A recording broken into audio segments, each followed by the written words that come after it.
Hello chemical engineers. Today we will see dimensions in units. Dimensions and units are commonly confused concept in engineering. Dimension is a measure of a physical variable, without numerical values.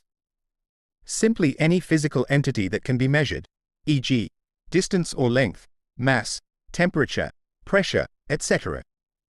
In chemical engineering, dimensions are the fundamental concepts of measurements and used in day-to-day activity to design equipments, operation, improve products, etc.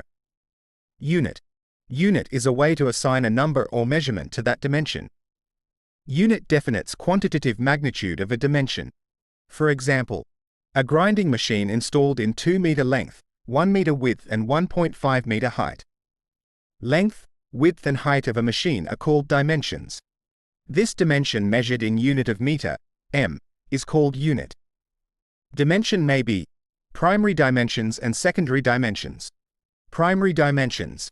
These are the fundamental dimensions that can be measured independently and are the basis for other dimensions.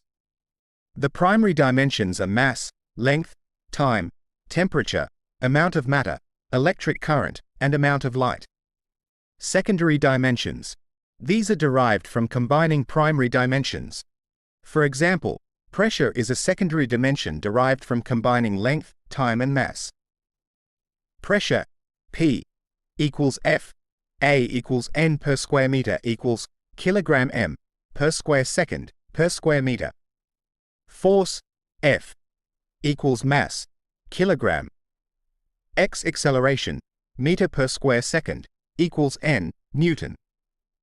Acceleration equals velocity, meter per second, times area, A, equals length, M, x width, M, equals M squared. Thank you for watching the video. Don't forget subscribe the channel and hit the bell icon to get notification.